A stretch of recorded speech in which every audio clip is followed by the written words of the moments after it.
जय हिंद बच्चों, my name is Pranjali Pandey, faculty of English from major culture classes.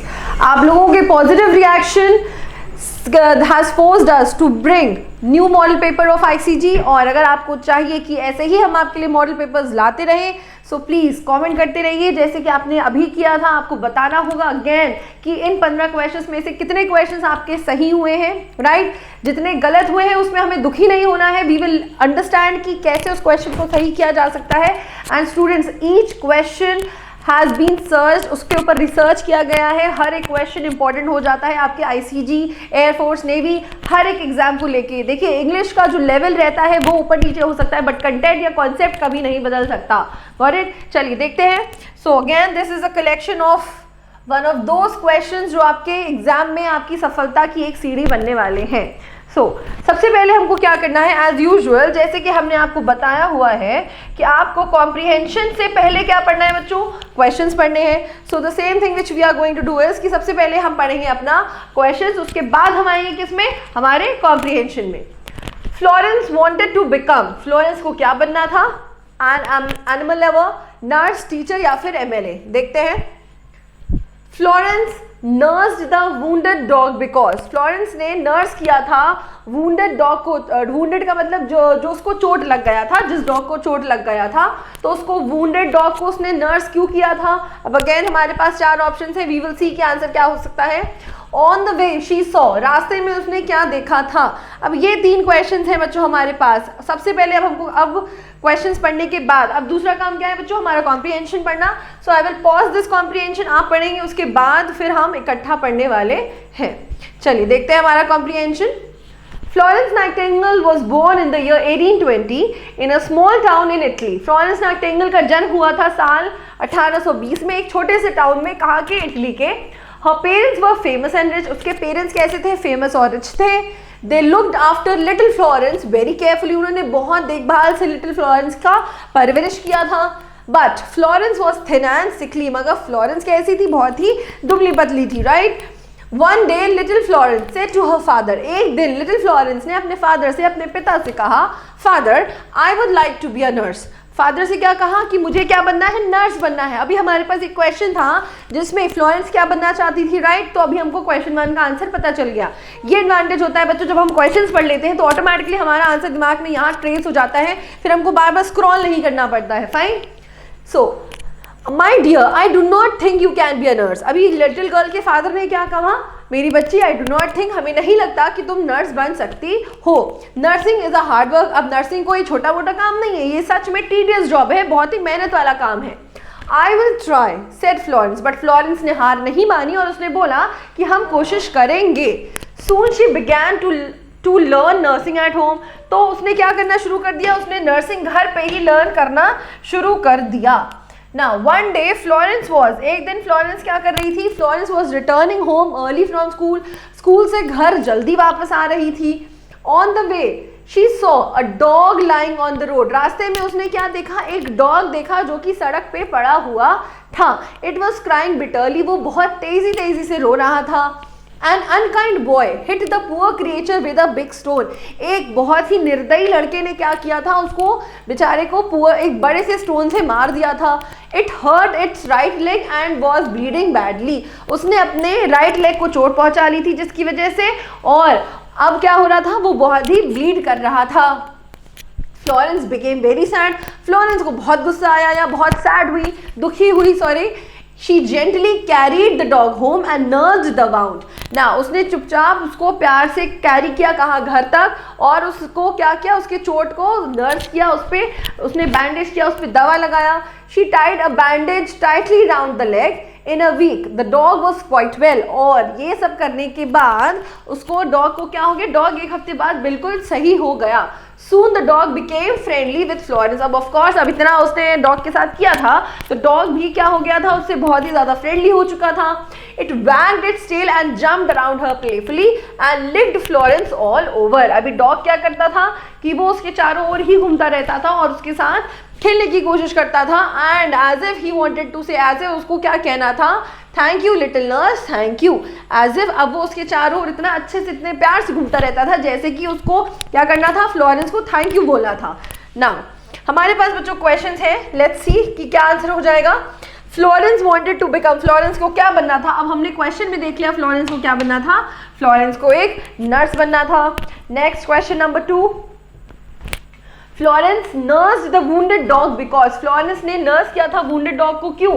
क्योंकि वो नर्स बनना चाहती थी। Her father told her, she felt pity, यहाँ पे फेल्ट होगा, लेफ्ट नहीं होगा, she felt pity for the dog, उसको डॉग पर दया आ गई थी, या फिर नन ऑफ दीज। देखिए अब उसको ऑल्दो नर्स तो बनना था, बट वहां पे उसका मेन कोई सेल्फिश नेचर नहीं था कि हमें नर्स बनना है इसलिए हम जाके उसको ट्रीट कर रहे हैं। उसको दया आई थी, उसको देख के बहुत बुरा लगा था उसको, राइट, डॉग को देखते ही। तो हमारा आंसर क्या हो जाएगा? Second C will be the correct answer. Next question, question number 3, on the way she saw, रास्ते में उसने क्या देखा?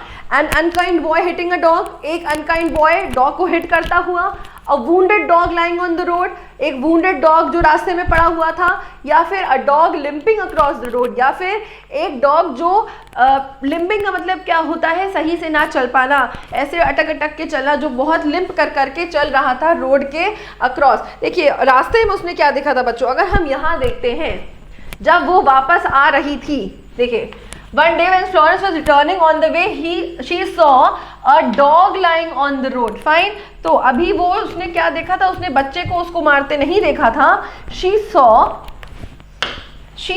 a wounded dog lying on the road। तो हमारा आंसर क्या हो जाएगा? Third B will be the correct answer. Got it? Now next is our narration part. अब आपको क्या करना है? इस नरेशन का आंसर बताना है। क्वेश्चन पढ़िए, आंसर बताइए। देखिए ऑनेस्टली आपको ये अटेम्प्ट करना है पेपर, हर एक क्वेश्चन बहुत ज़्यादा रिसर्च के बाद आपके सामने लाया गया है, सो दैट मीन्स कि अब आपको भी अपनी ऑनेस्टी प्रूव करनी है। Try to attempt the questions, और अगर आपसे नहीं हो रहा है no problem, we are here at your rescue.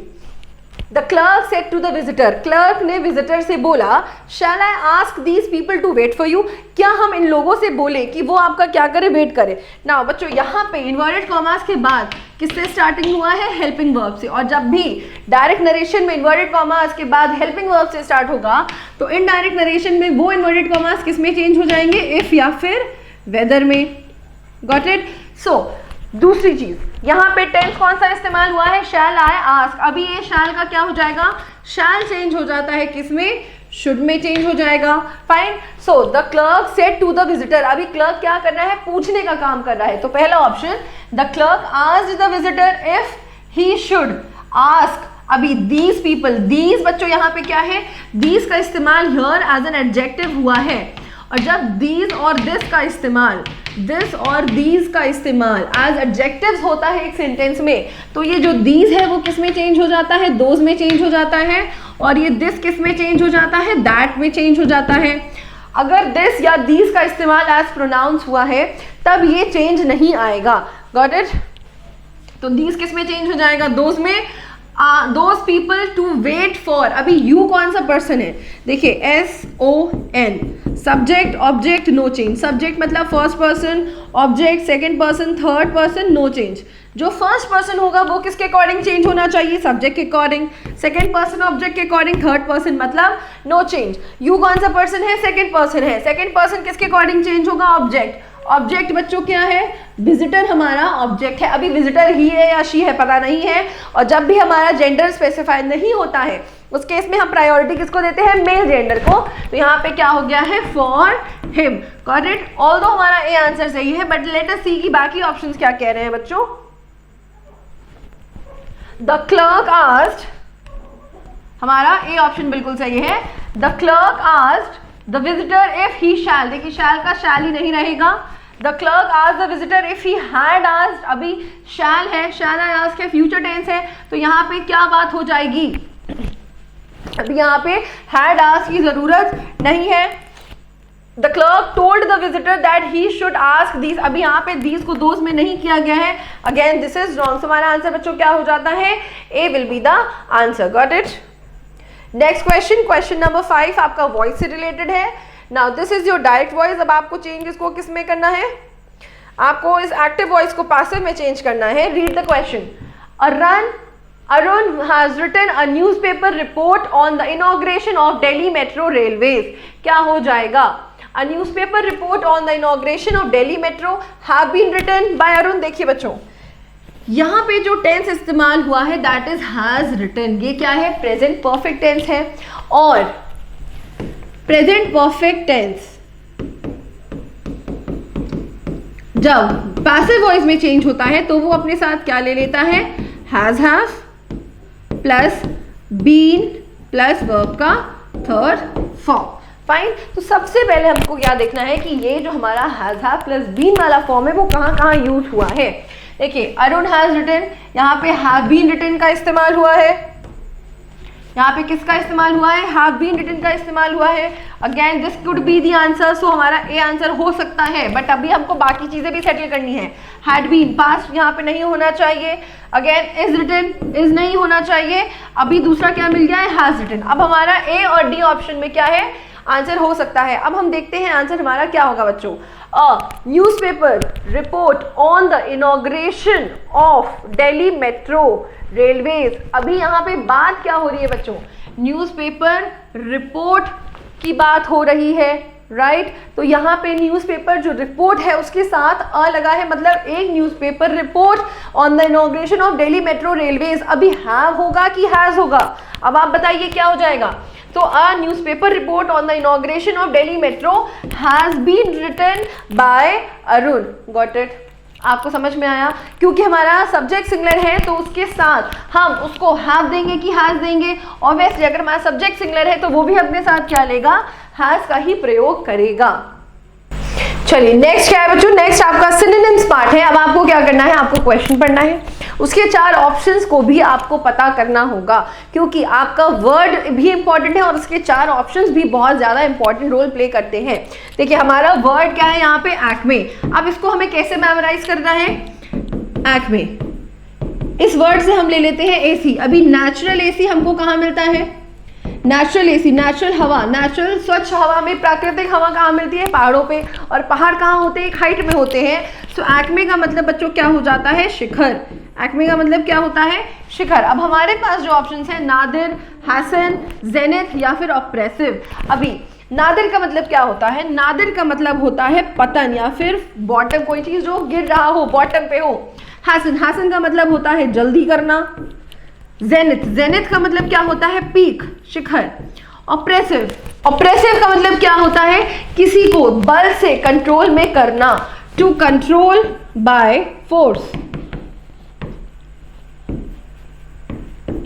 अभी ये जो 4 ऑप्शंस है उसमें से आपको पता चल गया होगा कि हमारा सिनोनिम एक्मे का क्या हो जाएगा, जेनिथ। जेनिथ, पीक, एक्मे, ये तीनों क्या है, ये तीनों एक दूसरे के सिनोनिम्स हैं। Got it. So 6C will be the correct answer.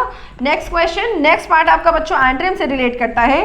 Read the question. Gregarious, अभी ग्रीगेरियस का आपको क्या फाइंड आउट करना है, ऑपोजिट फाइंड आउट करना है। आंसर क्या हो जाएगा, देखिए ये जो रूट वर्ड है बच्चों ग्री, ये जो हमारा ग्री रूट वर्ड है इसका मतलब होता है ग्रुप।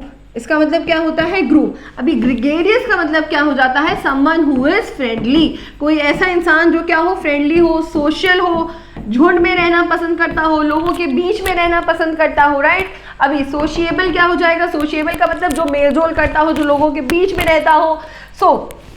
सोशिएबल इसका बच्चों क्या हो जाएगा, सिनोनिम। इनकोहेरेंट का मतलब क्या हो जाता है, बेतुका, एब्सर्ड, कोई बात जो क्या हो, बहुत ही बेतुकी हो, यूजलेस हो। फाइन। अनसोशिएबल, अनसोशिएबल का मतलब जो मेलजोल ना करता हो। आउटरेजियस, आउटरेजियस का मतलब क्या होता है, अपमानजनक, अपमानजनक। फाइन। आउटरेजियस का मतलब क्या हो जाता है, अपमानजनक। सो हमारा एंटोनिम क्या हो जाएगा ग्रीगेरियस का, unsociable will be the correct answer. Got it. Next question बच्चों, नेक्स्ट क्वेश्चन हमारा है वन वर्ड सब्स्टिट्यूशन से। देखिए ऑल्दो क्वेश्चन एक है बट चारों ऑप्शंस के कुछ ना कुछ मीनिंग जरूर है, तो आपको चारों ऑप्शंस देखना है। One who is not easily pleased by anything, कोई ऐसा इंसान जिसको आप बहुत आसानी से प्लीज नहीं कर सकते, खुश नहीं कर सकते, जो हर एक चीज से खुश ना हो जाता हो, ऐसे इंसान को बच्चों क्या बोला जाता है। देखिए अब हम पहले चारों ऑप्शन समझते हैं। फास्टिडियस, एरोनियस, एरोनियस का मतलब क्या हो जाता है,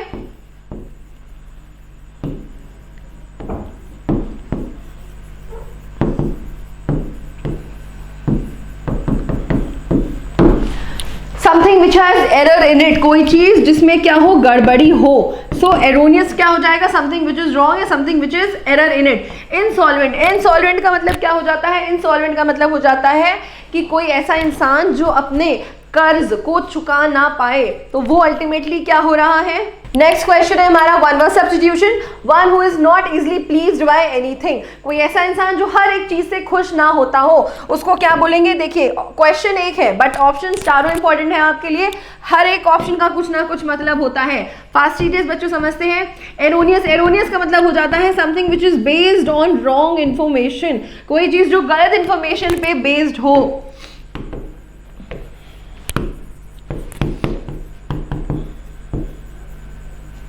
नेक्स्ट हमारा क्या है, इंसॉल्वेंट। इंसॉल्वेंट का मतलब क्या हो जाता है, कोई ऐसा इंसान जो क्या बन गया हो, जो दिवालिया हो चुका हो, जिसके पास अपने कर्ज को चुकाने के लिए पैसा ना बचा हो, वो क्या हो जाएगा, insolvent. A person who does not have enough money to pay his own debt. Got it.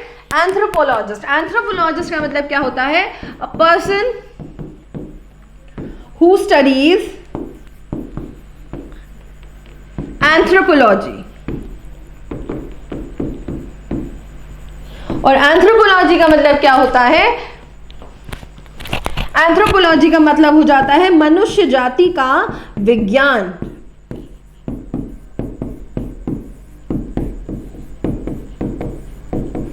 Anthropology का मतलब क्या हो जाता है, मनुष्य जाति का विज्ञान। Got it. नेक्स्ट क्वेश्चन बच्चों, क्वेश्चन नंबर 9। क्वेश्चन नंबर 9 है हमारा रिलेटेड ईडियम और फ्रेजेस से। सो हमारा ईडियम है a red rag to a bull. अभी red rag to a bull का मतलब किसी के, अभी समझिए बुल के सामने जबरदस्ती जाके लाल कपड़ा दिखाएंगे तो मतलब हम उसको गुस्सा दिलाने की कोशिश कर रहे हैं ना। सो अभी हमारे ऑप्शंस क्या है, तो to tease a bull, to do something, to make one angry, to hold red flag, to please someone. Please का मतलब होता है किसी को खुश करना। तो अभी हमने बताया अभी रेड फ्लैग बुल के सामने लेके खड़े हो जाएंगे तो मतलब उसको गुस्सा दिला रहे हैं, तो मतलब ऐसा कोई कार्य करना जिससे सामने वाला क्या हो जाए, आपसे गुस्सा हो जाए। सो हमारा ऑप्शन क्या हो जाता है बच्चों, 9th B will be the correct answer. Got it. Next question, question number 10 बच्चों, ये क्वेश्चन है आपका फिल इन द ब्लैंक से related. Read the question properly और उसके बाद आपको आंसर करना है कि क्या हो जाएगा। देखिए ये फ्रेजल वर्ड से रिलेटेड है आपका क्वेश्चन और हर एक फ्रेजल वर्ड का कुछ ना कुछ मतलब होगा जो कि हम यहाँ पे जानेंगे। I was taken dash by the shocking news of his demise. Demise का मतलब उसकी मृत्यु। अभी हमको क्या हो गया, उसकी शॉकिंग न्यूज से क्या हो रहे हैं, सरप्राइज हो रहे हैं। तो अभी हमारे पास 4 फ्रेजल वर्ड्स हैं। टेकन अवे, टेकन अवे का मतलब क्या हो जाता है बच्चों, टेकन अवे का मतलब हो जाता है दूर ले जाना। टेकन अवे का मतलब क्या हो जाता है, दूर ले जाना। टेकन अबैक, टेकन अबैक का मतलब हो जाता है to be surprised. Taken after, taken after का मतलब होता है to resemble someone, to resemble a parent और एंसेस्टर, उनका जैसे दिखना, राइट, उनका जैसे अपीयरेंस होना। टेकन अहेड, टेकन अहेड का मतलब हो जाता है आगे ले जाना। और टेकन अबैक का मतलब क्या था, टू बी सरप्राइज्ड, सरप्राइज्ड हो जाना, शॉक्ड हो जाना। तो अभी उसकी शॉकिंग न्यूज से हम क्या हो रहे हैं, मोर ऑब्वियस है, यहाँ पे क्या आंसर हो जाएगा, 10th B will be the correct answer. Got it. Next question, question number 11 है रिलेटेड आपके आर्टिकल से। We should support dash needy, dash helpless and the poor. हमें सपोर्ट करना चाहिए कैसा, नीडी का, नीडी का मतलब क्या होता है, जो जरूरतमंद लोग होते हैं। हेल्पलेस का मतलब जो मजबूर होते हैं और पुअर का मतलब गरीब होते हैं। देखिए जनरली द हम लोग किसके लिए इस्तेमाल करते हैं, नाउन के लिए इस्तेमाल करते हैं, बट अगर द का इस्तेमाल, अगर द का इस्तेमाल किसी एडजेक्टिव के लिए बच्चों आ गया है, इन दैट केस इसका मतलब हो जाता है कि वो पूरी उसकी कम्युनिटी की बात कर रहा है। अगर हम बोल रहे हैं द रिच, तो मतलब दुनिया में जितने भी लोग हैं सब लोग आ जाएंगे, जितने भी अमीर लोग हैं सब आ जाएंगे। तो जब when we add the to an adjective then it acts as a noun, तब वो किसके तरह काम करने लगता है, एक नाउन की तरह काम करने लगता है। उसका मतलब हो जाता है पूरी वो कम्युनिटी। अभी हम बोल रहे हैं द यंग, तो मतलब जितने भी यंग लोग हैं सारे, राइट। तो अभी हमें सपोर्ट करना चाहिए किसको, जितने भी गरीब हैं, जितने भी पुअर हैं, जितने भी मजबूर हैं, सबको ही करना चाहिए, राइट। तो यहाँ पे जो हमारा बच्चों ऑप्शन है, नीडी, नीडी क्या है, एडजेक्टिव है। हेल्पलेस क्या है, एडजेक्टिव है। पुअर क्या है, एडजेक्टिव है। तो हमारा दोनों ही ब्लैंक में क्या फिल हो जाएगा, the needy, the poor, the helpless. So हमारा ऑप्शन कौन सा हो जाएगा, 11th C will be the correct answer. Got it. Next question, question number 12। She was undergoing, वो अंडरगो थी या उसको हो रहा था डैश पेन, बहुत ज्यादा दर्द। Too much, much too, much pain या फिर टू पेन। देखिए समझते हैं।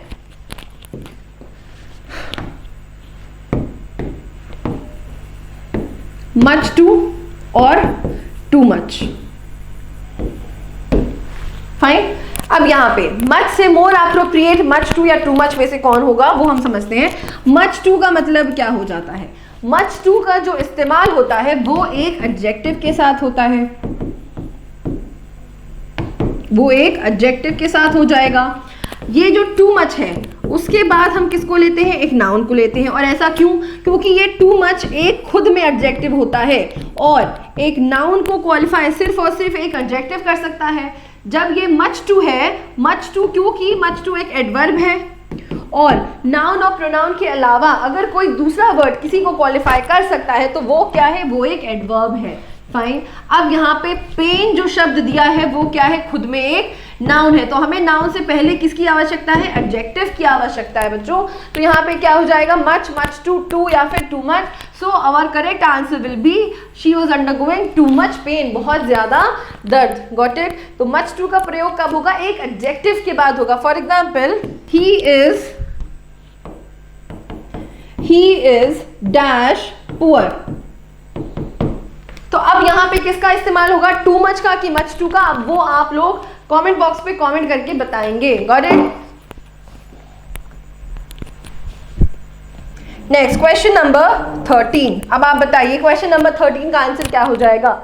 Neither of the two letters of credit were useful when he needed it. कोई भी लेटर ऑफ क्रेडिट उसके काम का नहीं था जब उसको उसकी जरूरत थी। ना ये जितने भी हमारे डिस्ट्रीब्यूटिव प्रोनाउंस होते हैं, या हम सीधा सीधा बोले अगर each, every, either, neither, one etcetera, उनके बाद अगर ऑफ और द या फिर पोजेसिव एडजेक्टिव लग जाता है बच्चों, अगर उसके बाद द या फिर पोजेसिव एडजेक्टिव लग जाता है, उस केस में जो हमारा नाउन होता है वो क्या बन जाता है? वो प्लूरल बन जाता है। But the verb and pronoun remains singular.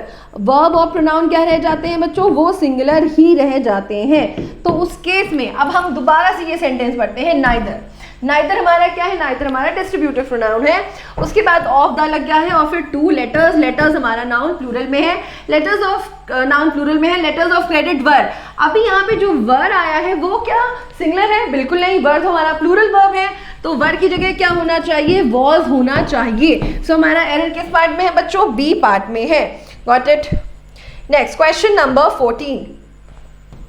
He is a rich man, वो एक रिच मैन है और he is owning a number of buildings. अभी वो क्या दिखा रहा है? पोजेशन दिखा रहा है, अधिकार दिखा रहा है, ओनरशिप दिखा रहा है।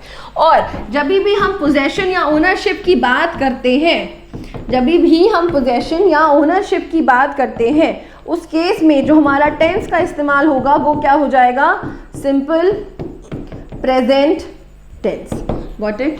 Simple present tense. For example, this stylus belongs to me. तो I am not saying this stylus is belonging to me. हम यहाँ पे इस बिलोंगिंग का इस्तेमाल नहीं करेंगे। तो यहाँ पे ये प्रोग्रेसिव का इस्तेमाल ना हो कि क्या हो जाना चाहिए?